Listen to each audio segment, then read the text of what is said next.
This is the Tudors Dynasty podcast. And now, Ask the Expert with Steph. I'm your host, Steph Storer, and today I'm joined by the wonderful and talented author-historian Kathryn Warner to discuss not necessarily a Tudor figure today, but a rather important and interesting figure in British royal history nonetheless. And that man is Edward II. Now, Edward II, son of Edward I, or Longshanks, does not have a great reputation. So I'm really excited to be here with you, Kathryn, to find out more of the history, dispel some of the rumors, and get to know Edward a little bit better. Welcome. Yeah, hello, Steph. Thank you. Thanks so much for inviting me. I'm really happy to be here and really excited to have the opportunity.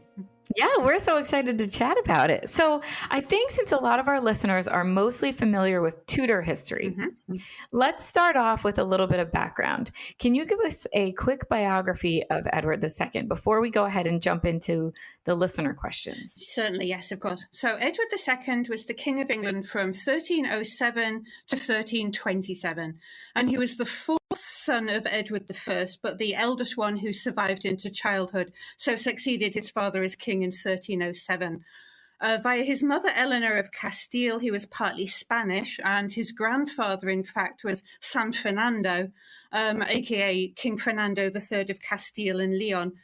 And Edward was the first English king who was forced to abdicate his throne in 1327. And his reign was exceedingly turbulent and dramatic. So I'll be able to give you a good introduction to him and to his reign today. This brief interruption is brought to you by, well, me. Do you love Tudors Dynasty? Consider becoming a patron on Patreon. Patrons get access to all kinds of amazing things that the everyday listener does not. Find out more by going to Patreon, that's patreon.com/Tudors Dynasty, and click Become a Patron for details. All right, back to the show. The first thing that our listeners really wanted to talk about was his relationship to his parents. We've read before that Edward I and his wife, Eleanor of Castile, were very much in love and had a great relationship together. So what was his childhood like, and what did he grow up kind of around, and how was his relationship with his parents? So Edward was at least the 14th and possibly even the 15th or 16th child of Edward I and Eleanor of Castile. So both of them were in their 40s when he was born on the 25th of April, 1284. And when Edward was only 2 years old, his parents left England for a while and went to spend quite a long sojourn in the Duchy of Aquitaine in southwest France, which, of course, was also controlled and ruled by the kings of England in this period. And they didn't return to England until August 1289, when Edward was 5 years old. And only 15 months later, Queen Eleanor died at the young age of probably 48 or 49. So it's hard to say, or almost basically impossible to say, what kind of relationship Edward had with his mother, because he would only have spent a very, very short period of his childhood with her. What is interesting, perhaps, is that although Queen Eleanor was Spanish, she was Eleanor of Castile, her mother was French, and she inherited a county in northern France from her mother, the county of Ponthieu, which passed to Edward II on her death in 1290. Edward was 15 years old in 1299 when he acquired a stepmother, Marguerite of France. That was Edward I's second wife. So we know more about his relationship with his stepmother than we do with his biological mother. They seem to have been on pretty close terms, at least in his father's lifetime. So Edward was 23 when he succeeded his father as King of England in July 1307. Edward I was 68 by that point. And it does seem that at least in the last years of Edward I's life, that the two men had a rather difficult relationship. And it's perhaps true that Edward I realized that his son didn't exactly have the kind of abilities and the kind of personality needed to be a strong King of England and a strong war leader as was necessary. So in the last couple of years of Edward I's life, the two men had really appalling rows.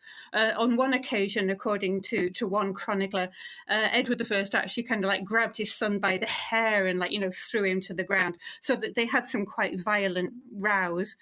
Until that point, Edward II's childhood appears to have been fairly conventional.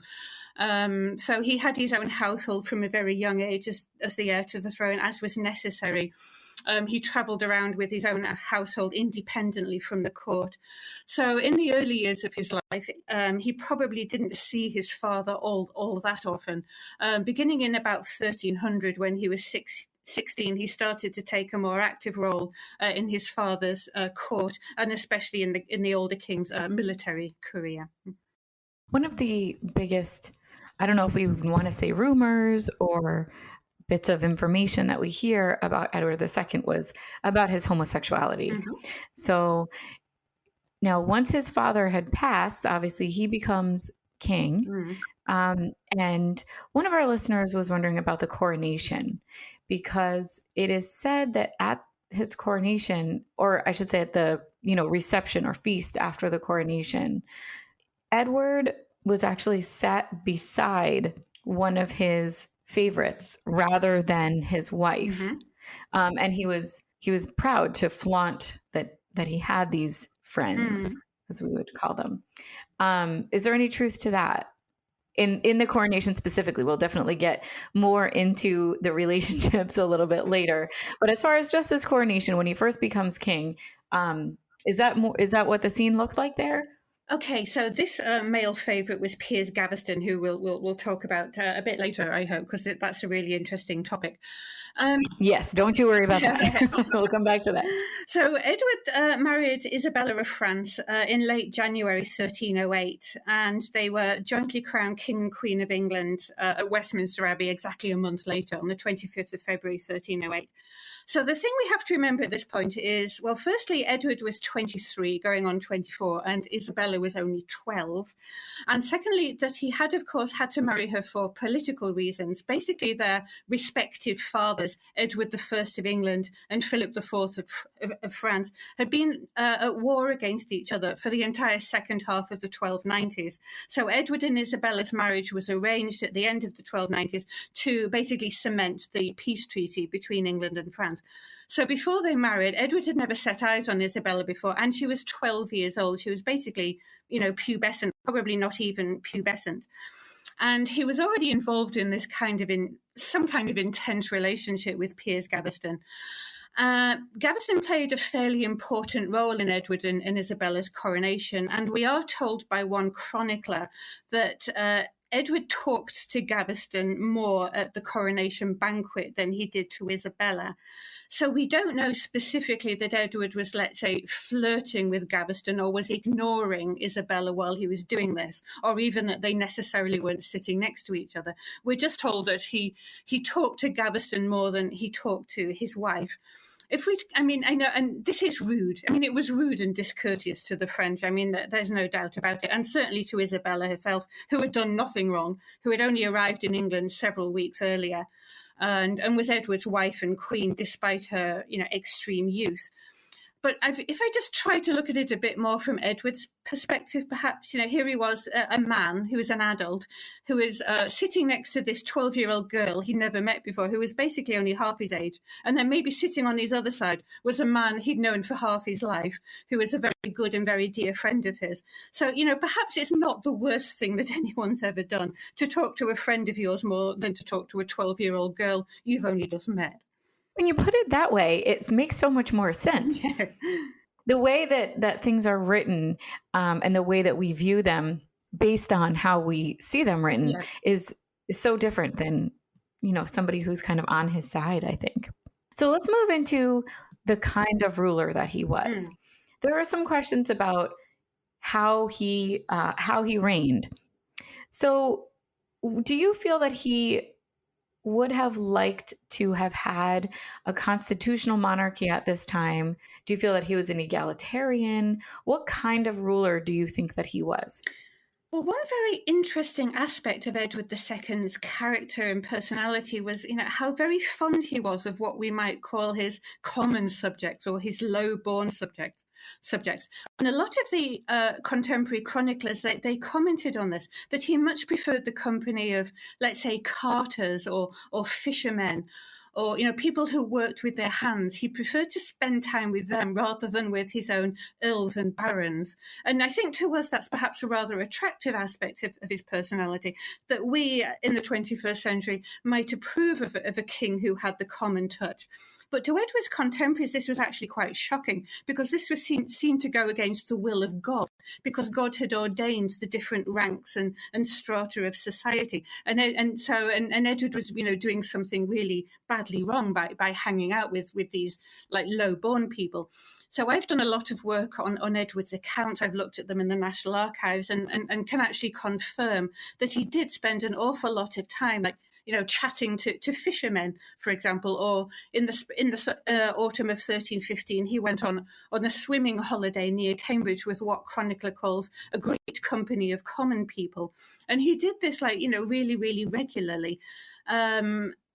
He invited them even into his private rooms and chatted to them, gave them generous gifts, went drinking with them. So as I say, to us, this makes him seem like a really kind of friendly, nice, interesting person, but his contemporaries were horrified by it.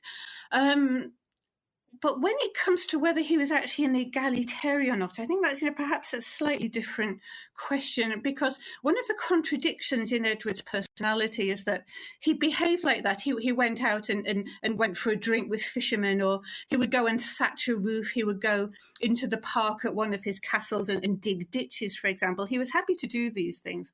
But then he would also, on other occasions, very much stand on his rights as a king and as God's anointed on earth.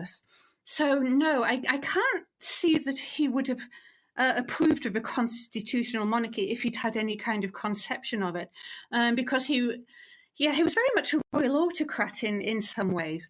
Although I think from our perspective, we could perhaps see that he would have been a lot happier in a constitutional monarchy, because he did not in any way have the kind of talents or abilities that was needed in a medieval king and war leader. And it made his position as the King of England made him very unhappy, and more importantly, it also made his subjects very unhappy. And for the 19 and a half years of his reign, it was basically just England just lurched from one disaster to another. So I think from our perspective, yes, a constitutional monarchy would have been great for Edward II, but I can't really see him agreeing on that point, unfortunately. I'd like to move a little bit now into his personal life. I know that this is definitely the feature of today's conversation, I think.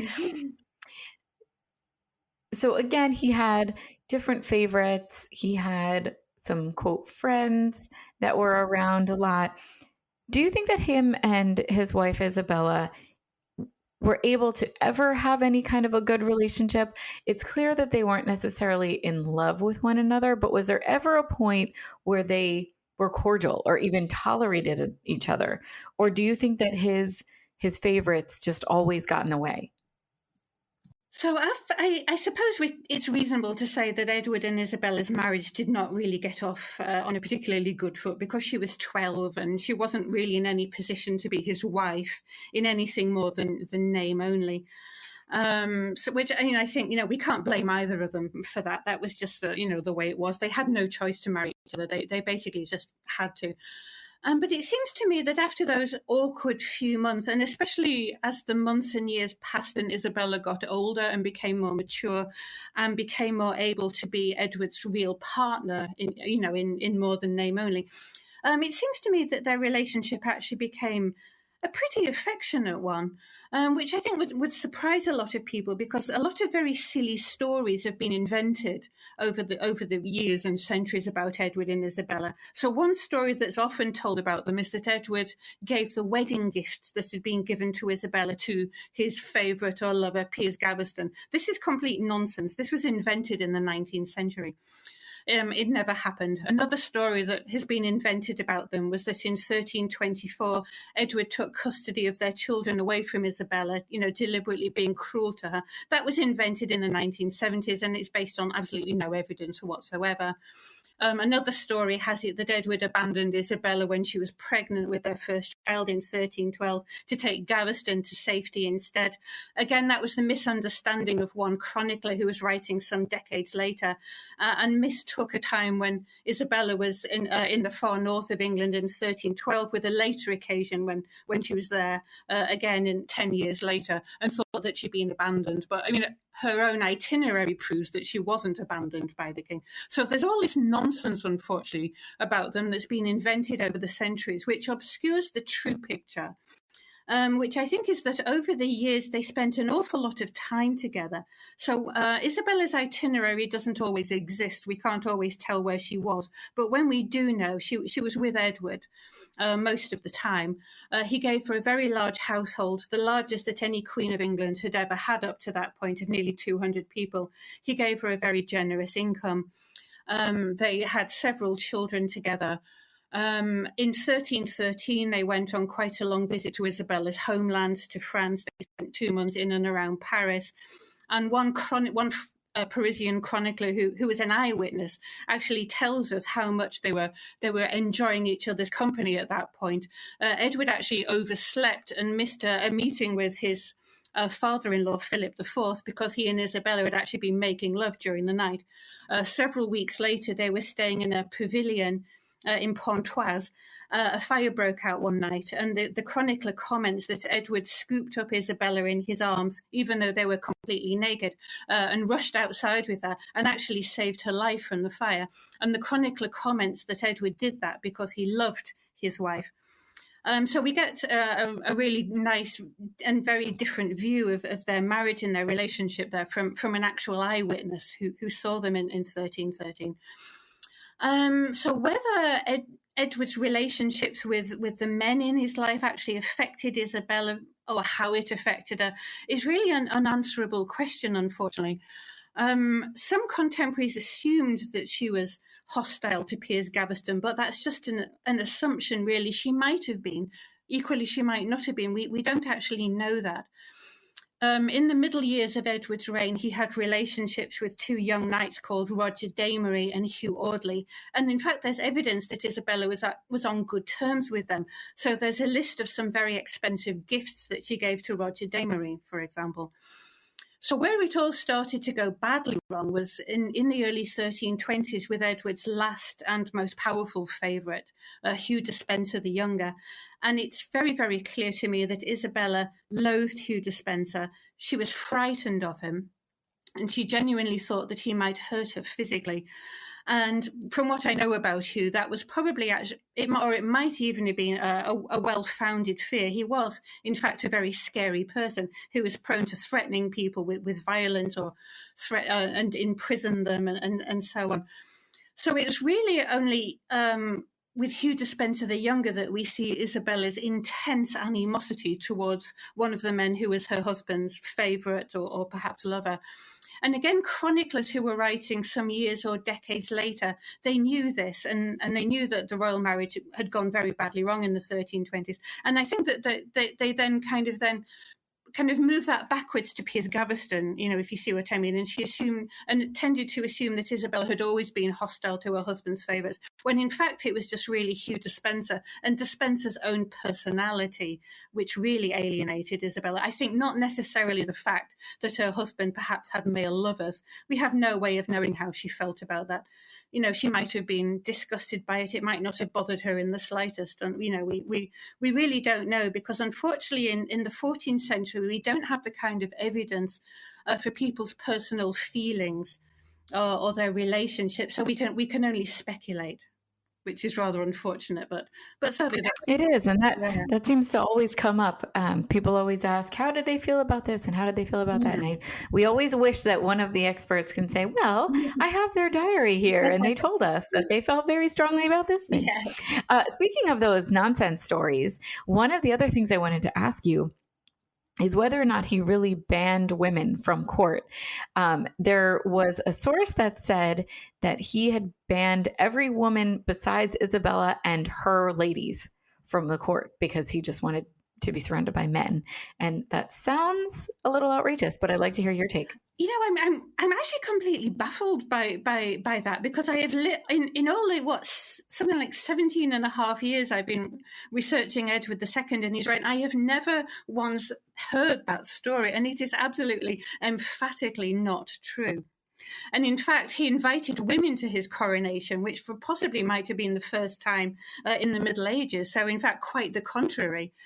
And during the visit to Paris in 1313 that I was just speaking about, the chronicler who was an eyewitness and tells us about their visit actually comments that on one occasion, Edward and Isabella were watching a parade through the streets of Paris from a tower, and they were surrounded by ladies and damsels. So I would think quite the contrary, that actually Edward did enjoy the company of women. He was close to some women, like Lady Hastings, for example, was a good friend of his. He was very close to several of his nieces and to his sisters. So no, it is absolutely not true that he banished women from court. Perfect. Thank you for clearing that up. Yeah. So now let's talk a little bit about Piers Gaveston. You mentioned that this was most likely his lover, correct? It was obviously a favorite, a close friend. Why do you think that he felt so comfortable being so open about how he felt about Piers? So Piers Gaveston was a young nobleman who came from Gascony in the far southwest of France. So in the Middle Ages, this part of France was ruled by the kings of England. So although Gaveston wasn't English, he wasn't French either by the standards of the time. He was a subject of the English crown. He came to England with his father in about 1297, and within a year or two, Edward I had placed him in his son's household as his companion, and possibly also as a kind of role model, because Gavison was slightly older, not much older, but several years older. So Edward met Gaviston when he was probably, 14 or 15, and according to a chronicler, fell deeply in love with him when he met him. Basically, all 14th century chroniclers who wrote about Edward II commented on the great love that Edward had for Piers Gaveston, although some of us do tell us that he loved him as a brother, as an adopted brother, rather than as his lover. So whether that's actually true, or whether that was just how Edward had to present his attachment to Gavison, living in the homophobic and heteronormative society that he did, he obviously couldn't present Gaveston as, hello, this is my boyfriend. So we don't know for sure that they were lovers, but it seems to me quite likely, given how incredibly close Edward was to Gaveston, how he acted. He brought Gaveston back from exile on no fewer than 3 occasions. After Gaveston was killed in 1312, Edward remembered him regularly for the remaining 14 and a half years of his reign. He was always sending people to pray for Gaveston's soul, at his resting place and things like that. And it's very interesting, isn't it, about exactly why Edward thought he could be so open about the fact that he loved men. It wasn't just Gaveston. Later it was Roger Damery and Hugh Audley, and then later Hugh Despenser. And I don't know why he felt like that, because he was also a very pious and devout Christian. Again, we have this kind of contradiction in Edward's personality, that he was doing something that was actually kind of forbidden by the church, and yet was really open about the fact that he loved men, and that men were important in his life. And again, it goes back to the fact that we just don't have this kind of evidence in the 14th century, unfortunately, because I would absolutely love to know what Edward was thinking about that. That would be fascinating. Well, speaking about openly having a potential lover, one question that we got from a listener was that Isabella of France, his wife, left for a meeting with her brother Charles in France, and she actually decided not to come back for 2-ish years, if I'm correct. So she didn't come back for 2 years, and when she did come back, she brought with her her new lover, friend, Roger Mortimer. Can you tell us a little bit about that? Do you think that was kind of a revenge thing, with, to get back at her husband for having all these? That's a fascinating question, Steph. Yes. So what happened was that in the summer of 1324, Edward II went to war against his brother-in-law, Charles IV of France.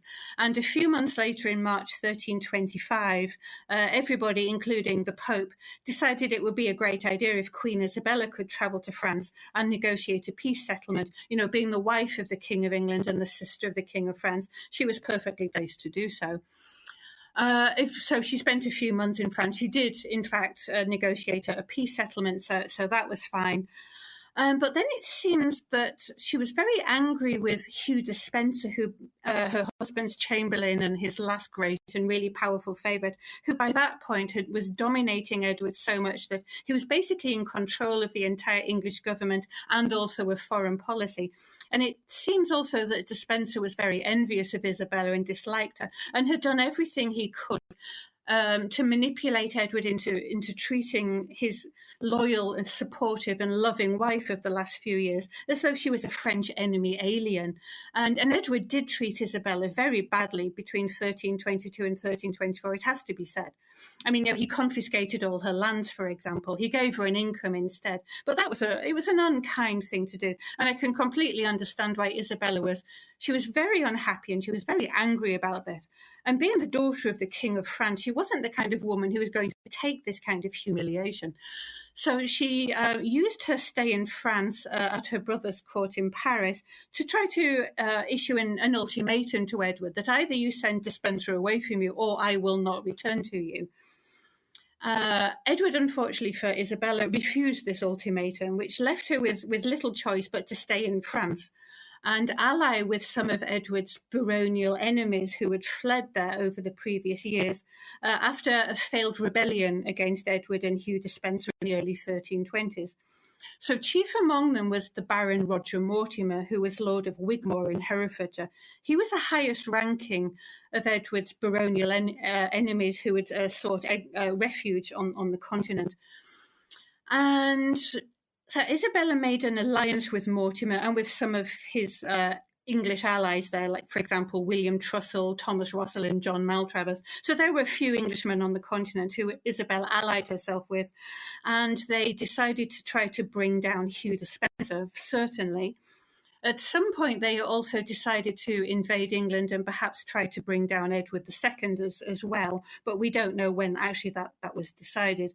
The first point was that they were all allied against Hugh Despencer. And again, a lot of stories have been told about Isabella and Mortimer, and unfortunately, this tale has become, basically hopelessly over-romanticized to a degree that's actually quite absurd. So we don't know for sure that they became lovers in 1326. It's certainly possible, but we don't know that. We don't know that Isabella fell in love with Roger Mortimer. We just know that at this point, he was an experienced warrior and an English baron who was going to be very useful to her in bringing down her husband's detested favourite. It's certainly possible that later on that they did become lovers. But my view is that in 1326 that they just formed a political alliance. Mortimer was in exile on the continent and couldn't go home while Hugh Despencer was alive. Isabella, in effect, was also in exile on the continent, having offered Edward II an ultimatum, which he'd refused. So she also couldn't go home until Hugh Despencer was probably dead. So I think at first this was a political alliance and not some kind of great love affair. Moving along out of his personal life for just a few questions. We'll come back to it again. Can you tell us a little bit about the Battle of Bannockburn? I don't want to say it wrong. Yes, Bannockburn. Okay, can you tell us a little bit about that battle? Yeah, so what happened was that in the 14th century, the kings of England basically decided that they were the rightful overlords of Scotland. So they didn't actually claim the Scottish throne. They didn't want to be kings of Scotland, but they thought that the kings of Scotland should hold their kingdom from the kings of England rather than from God. And in 1306, at the end of Edward I's life, young nobleman called Robert Bruce had emerged victorious from all the battles that were going on in Scotland at the time, and had himself crowned King of Scotland, to the great disgruntlement of Edward I, who died in the following year on his way to a military campaign to try to bring down Robert Bruce. So Edward II's accession was great for Robert Bruce because Edward I was a great warrior, a great general, a great war leader. Edward II wasn't in any way whatsoever. So he spent the next few years consolidating his position, gaining allies, basically trying to throw the English out of his kingdom. A lot of the castles, certainly in the south of Scotland, were held by the English.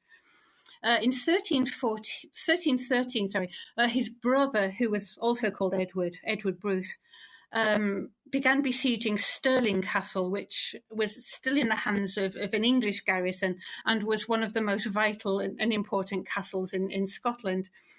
So the garrison sent out an SOS to Edward II, said, please come and relieve us.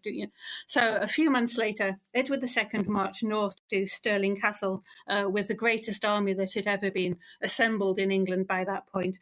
Also included Welsh archers, Irish soldiers, knights and noblemen from all over Europe, all of them desperate to take part in what they assumed would be the English king's great victory over the essentially what they thought of as the rebel King of Scotland. And the Battle of Bannockburn was fought close to Stirling Castle in June 1314. And unfortunately, it all went horribly wrong for Edward II within a fairly short time. His cavalry made no headway against Robert Bruce's footmen and pikemen.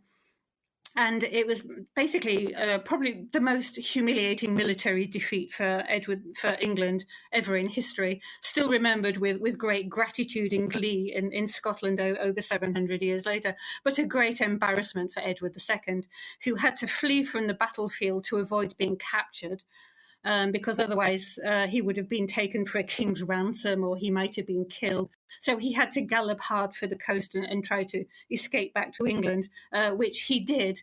But this also, unfortunately, drastically weakened his political situation at home and has given him the not undeserved reputation of being one of England's most disastrous kings ever in history, unfortunately. So after this terrible, embarrassing battle, can you give us a little bit of insight into how Thomas of Lancaster kind of stepped in? Yeah, sure. And how he played a role in the rest of Edward's rule? Yeah, so Thomas of Lancaster was Edward II's cousin. They were both grandsons of Henry III. The King of England, who died in 1272. Thomas of Lancaster's father, Edmund, was the younger brother of King Edward I. So at the beginning of Edward II's reign, Thomas of Lancaster appears to have been a close friend and ally of his cousin, the king, but something went badly wrong between the two cousins. They quarrelled badly. And in about 1309, 1310, Thomas began to move into a position of opposition and indeed great hostility to his cousin, the king. And in 1314, he didn't go to Scotland to fight alongside Edward II at the Battle of Bannockburn. He stayed at home, supposedly raised an army to deal with Edward in case Edward came back victorious, and decided to punish Thomas because he'd been the man who was chiefly responsible for putting Piers Gaviston to death. Instead, Edward's position was so weak that Thomas basically turned him into a puppet king for the next couple of years, was kind of more or less Edward's co-ruler during this period. But the problem was that the two cousins hated each other so much that they couldn't really work together. And unfortunately for the English people at this time, one of the greatest natural disasters of the English Middle Ages took place in the middle of the 1310s, the Great Famine, a period when the crops and harvests failed in England 2 years in a row, absolutely catastrophically, and up to 10% of the population died of starvation and malnutrition. And unfortunately for the English people, just exactly at the time when they needed strong leadership, they didn't get any leadership at all because Edward II and his cousin Thomas of Lancaster were too busy quarrelling with each other and trying to thwart each other. Eventually, in 1322, Edward managed to maneuver Thomas of Lancaster into a position where he committed treason. There was a battle in Yorkshire in March 1322, which Thomas lost. And just a few days after the battle, he was actually beheaded. So Edward, in fact, probably the only battle he won in his entire life, actually won that struggle against his own cousin. How did the people of England at the time feel about Thomas of Lancaster? I suppose because he was very royal on both sides of his family. He was also royal on his French mother's side. She was a niece of Louis IX of France. He was the richest nobleman in England by far. He held 5 earldoms. He controlled a really massive part of England, actually. During his lifetime, he doesn't appear to have been particularly popular, but his execution in 1322 shocked the nation profoundly, as far as I can tell. And he was treated as though he was, in fact, a saint. People went to the site of his execution in Yorkshire and prayed there. They went to St. Paul's Cathedral in London and prayed for him there. So his death caused probably or arguably more problems for Edward II than he had done during his own lifetime, actually. So let's fast forward a little bit now to his abdication. Yes. What was the scene around that? How did that begin? How did the whole thing go down? It started really in September 1326 when Queen Isabella, Roger Mortimer, the other English barons who were in exile on the continent, including by this stage one of Edward II's own half-brothers, the Earl of Kent, they invaded England and landed in Suffolk. And basically, Edward II's support just collapsed at that point. He kind of went towards Wales. He was born in Wales, in fact, and was probably more popular there than he had ever been in England, trying to raise support. But his reign had been so disastrous up to that point that he found very little support, in fact. And another problem was that he refused to send Hugh Despenser away from him. Despenser was absolutely loathed and feared, having spent the last few years of his life as a royal favourite, basically committing extortion, false imprisonment, blackmail, and even piracy on a pretty grand scale. So he had alienated and stolen from an awful lot of people. And so because Edward refused to give up Despenser, then very few people supported him in his hour of need. And another key issue was that his and Isabella's son, Edward of Windsor, who turned 14 in November 1326, was with the Queen. And very few Englishmen were willing to fight for their present king, especially when his reign had been so disastrous, against their future king, his son. Hugh Despenser was captured and was executed in November 1326. His father, the Earl of Winchester, was executed. Another ally of theirs, the Earl of Arundel, was also executed. Edward II was himself captured in South Wales and was put into the custody of his cousin, Henry of Lancaster, the younger brother and heir of the executed Thomas of Lancaster. And then at that point, it seems like nobody really knew what to do, because in 1326, no one had ever brought down a king of England before. It later became reasonably common that kings were deposed or forced to abdicate. But in 1326-27, this was a really revolutionary thing that was happening. And nobody was quite sure how to do it, really. So it was decided that they would, in effect, speed up the succession, that Edward II would have to abdicate his throne to his 14-year-old son, Edward III. And a parliament was held in London in January 1327, basically forcing this issue through. Again, there are issues of the legality because Edward hadn't called that parliament and wasn't there. But anyway, a delegation was sent to him in captivity at Kenilworth Castle, telling him that his kingdom had renounced their allegiance to him and that his 14-year-old son was now king. And so for the first time ever in English history, King Edward III was crowned as King of England in Westminster Abbey, while the previous king was still alive. So if he was still alive, at some point, he did end up passing away. And there is so much speculation. I'm sure you were waiting for this question. I'm sure you're at the edge of your seat over here waiting to talk about his death. The stories of how he died are crazy, sure, but they are taken as fact by a lot of people. So the theory is that as a punishment for his sexual indiscretions, he was murdered after his abdication with a red hot poker. I won't say it. Yeah. Up there. Okay. Now, I have heard that you can squash this theory and tell us what really happened. Okay, so Edward was forced to abdicate in January 1327, and a couple of months later was sent to captivity at Berkeley Castle in Gloucestershire, where in fact he was well treated. He had servants, good food, wine. There's even evidence that he was allowed to go out riding. Again, one chronicler writing several decades later made up a lot of stories, which unfortunately the guides at Berkeley Castle still tell visitors, that he was very badly mistreated there. That they basically threw him into a cell and tried to asphyxiate him by putting like dead animals nearby or some nonsense like that. But that was also invented decades later and is absolutely not true. On the 21st of September 1327, this is when Edward supposedly died. News was taken to his son, Edward III, in Lincoln.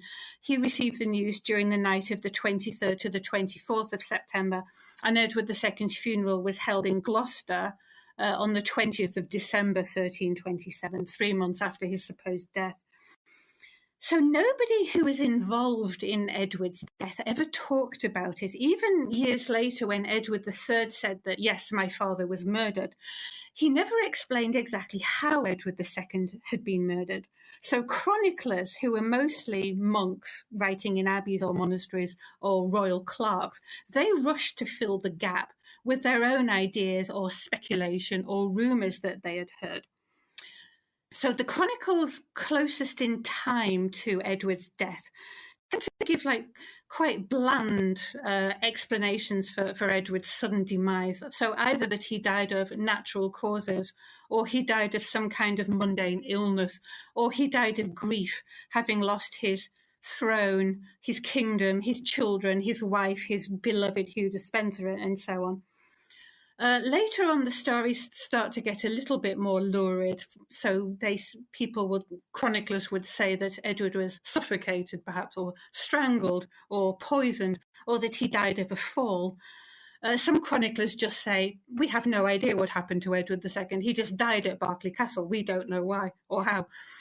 And then a few years later, this very peculiar story emerged in some time and place that was quite distant from Berkeley Castle in Gloucestershire, that Edward had died from having a red-hot poker inserted inside him. So this at first was only a minority opinion among chroniclers. It was just one tale among all the other tales of poison and suffocation and grief and illness and blah, blah, blah. But as the 14th century progressed, chroniclers then started copying from each other. And some of them started repeating this story of the red-hot poker more and more. And a couple of these chroniclers were very widely read in their own time and still are today, in fact. So this story then kind of took on a life of its own.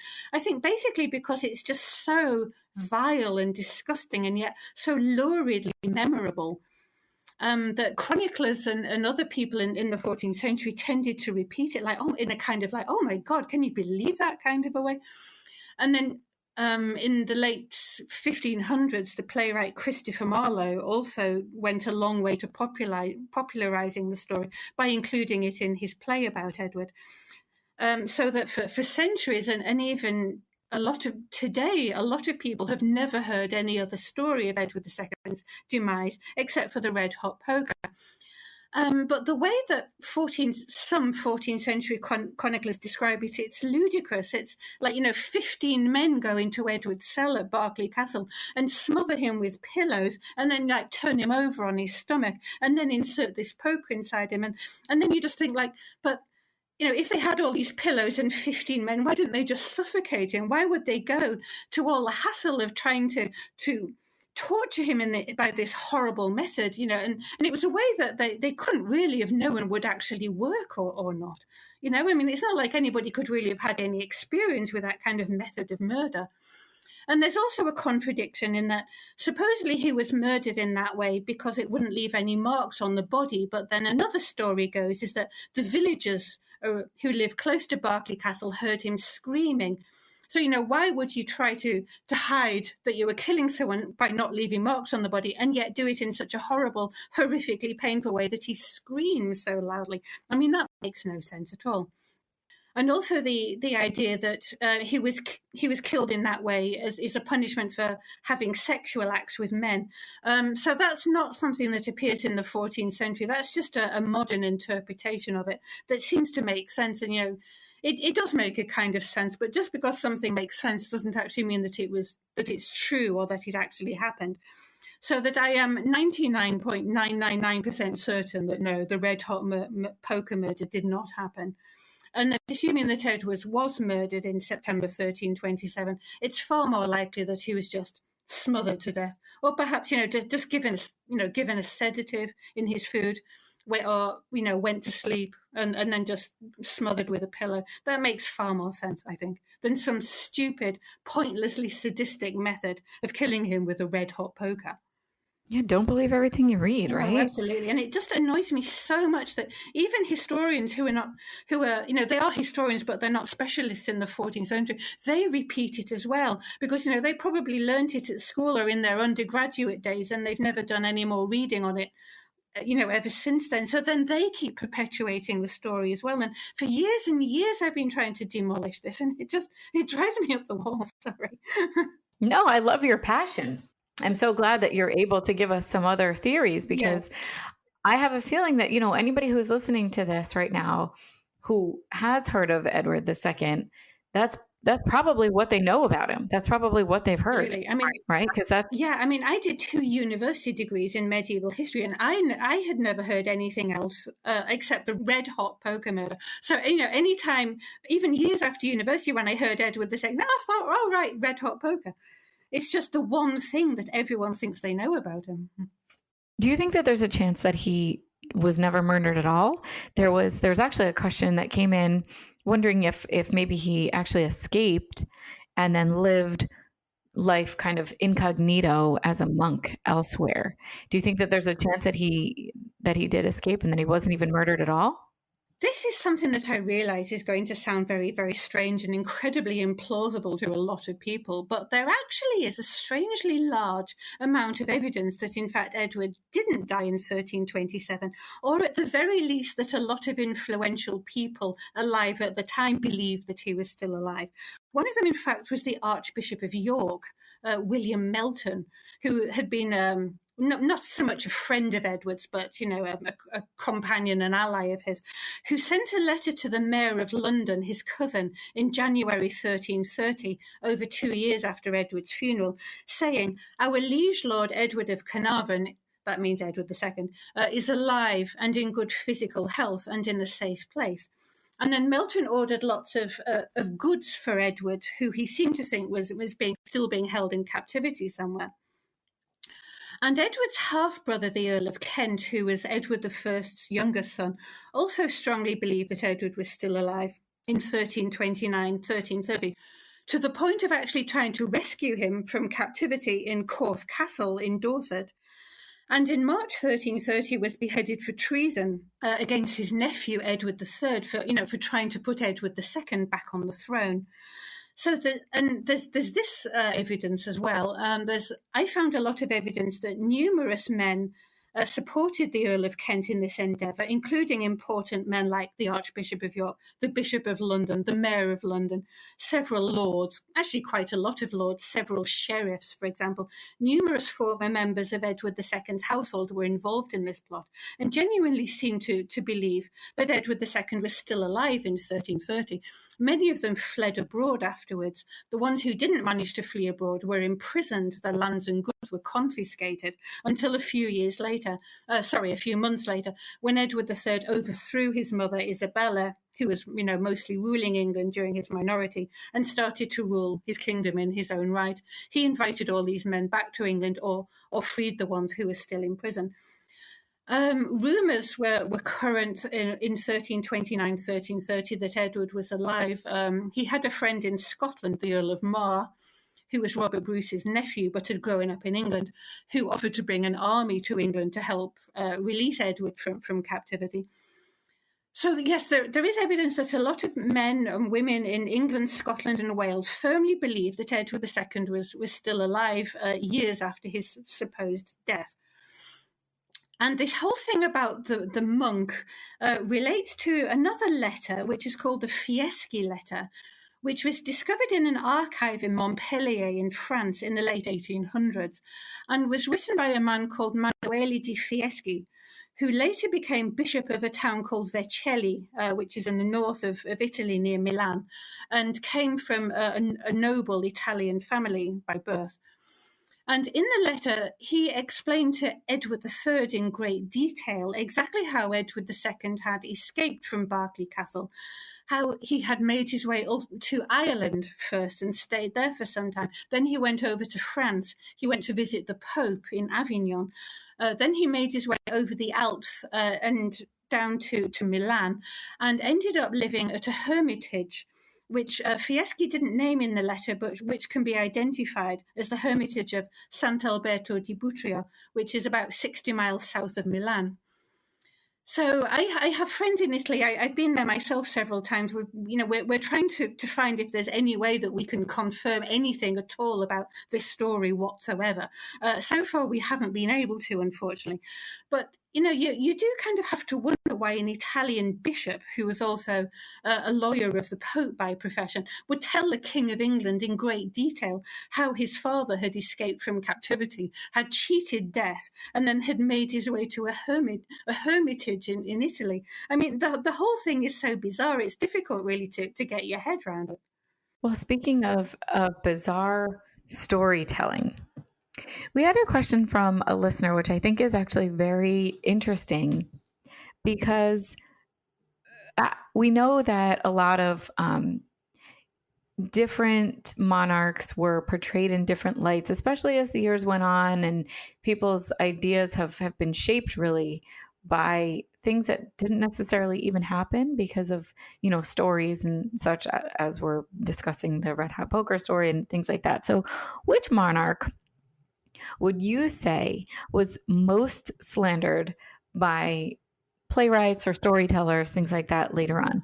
So would you pick Edward II by Christopher Marlowe, Richard III by Shakespeare, or even Isabella, his queen, because she had been portrayed as the she-wolf of France for many years. 400 plus years later, I think Thomas Gray wrote about her. So who do you think was the most slandered and is in the most untruthful position? Well, I think if we limit that question to playwrights, I would probably argue that of those three, it would have to be Richard III by Shakespeare. I don't think really that Christopher Marlowe particularly slandered Edward in his play about him. I do have some issues with the play, mostly with the way that Marlowe depicted the red hot poker story and then helped to perpetuate it like forever. But I don't think that he's particularly unkind or ungenerous to Edward in the play. It's a certain image of Edward, but I don't think it's a particularly false one. As you say, Thomas Gray, the poet, wrote a poem about Isabella actually in 1757, which was 399 years after her death, calling her the she-wolf. Some people seem to be under the impression that it was Edward II who called his wife that. It wasn't. It was only given to her hundreds and hundreds of years later. And I think it's reasonable to say that Isabella has also been very hard done by a number of writers in the centuries after her death, especially the Victorians, who really treated her as this very evil, murderous, femme fatale. And, it was very unfair the way they treated her, I think. So I don't think Edward II was slandered by dramatists so much as by more modern writers, also by the Victorians and into the 20th and the 21st century. So like it was Agnes Strickland, for example, in her book about the Queens of England, who invented this story that he gave Isabella's jewels or wedding gifts to Piers Gaveston, which is absolute nonsense. And then other writers have added to the mythology around Edward II over the years and decades by creating yet more rubbish about him. So of the three, because I'm very, very partial to Edward II and don't know nearly as much about Richard III, I would have to say that Edward II has been the most slandered.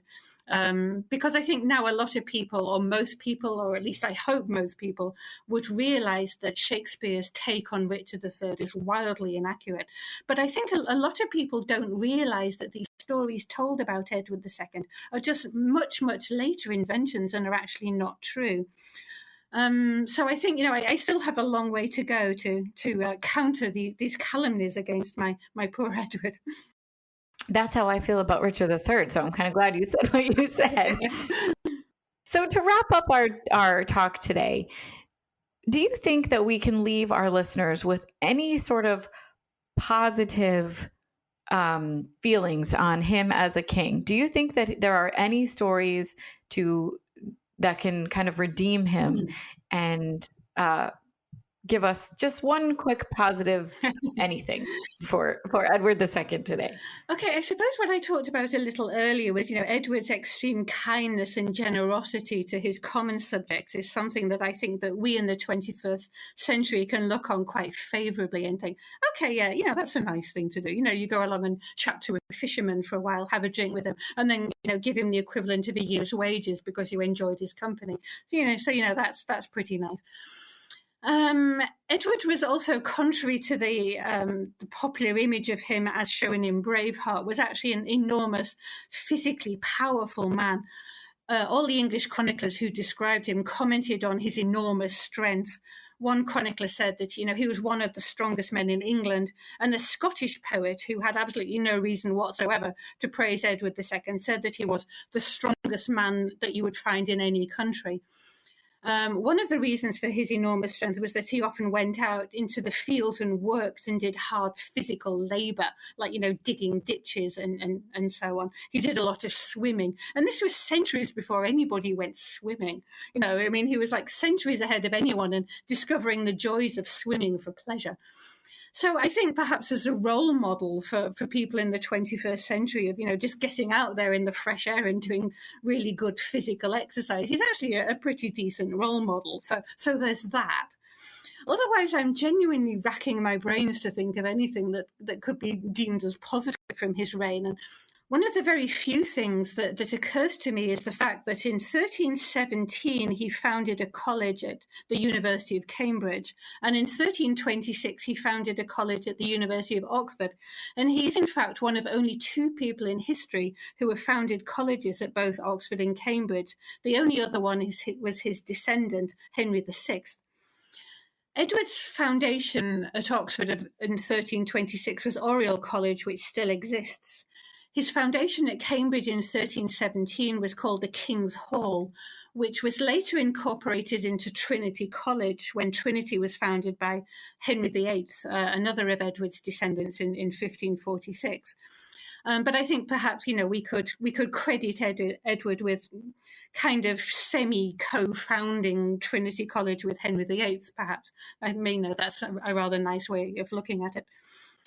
But yes, that's about all I can say about him, really, was that, he was a great friend to the common people of his kingdom. He was a great role model for doing physical exercise, and he was deeply interested in learning and described the two universities of Oxford and Cambridge as the twin jewels in his crown, was how he put it.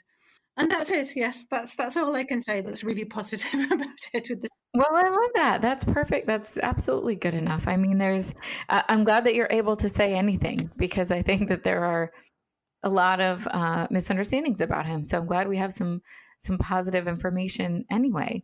So before you head out, Kathryn, I would love to share with our audience if you've got anything that you'd like to plug while you're here? Is there any books upcoming, or is there any talks or anything that you're going to give that you'd love people to pay attention to or see? Yes, thank you, Steph.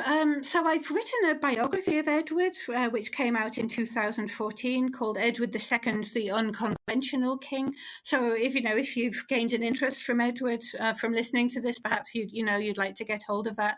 If you're particularly interested in his potential survival after 1327, or perhaps his murder in 1327, I've written a book about that too. It's called Long Live the King, The Mysterious Fate of Edward II.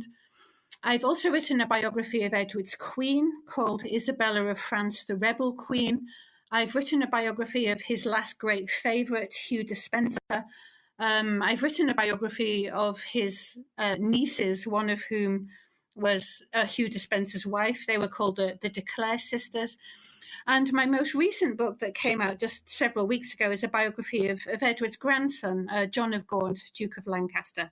So that's my most recent one. But I think I'm up to about 13 or 14 books now. So yeah, there's quite a lot for you there if you want to have a look. That's perfect. You really are the Edward II go-to expert. Yeah. So can we pick those all up in the US as well? Oh, yes, certainly, yes. So all my books are available in the US, either on Amazon or Barnes & Noble or, whatever other bookshop you like to shop from. Yeah. Thank you so much. And last but not least, as always, we want to say thank you to all our listeners and a big thanks to everyone who had written in with questions. So thanks a lot, Julie Rowan, Katie Ray, Dee Withers, C. Woodhurst, Carrie Ferguson, Douglas Breeden, Maria Gidavaku, Emily Page, Samantha Dillon, and Nick Sweet. Thanks everybody for listening, and we'll see you next time. Thanks, Kathryn. Yeah, thanks very much, Steph, and thanks very much to all you listeners. I really hope you enjoyed hearing about Edward II. Thanks for listening to this episode of the Tudors Dynasty Podcast.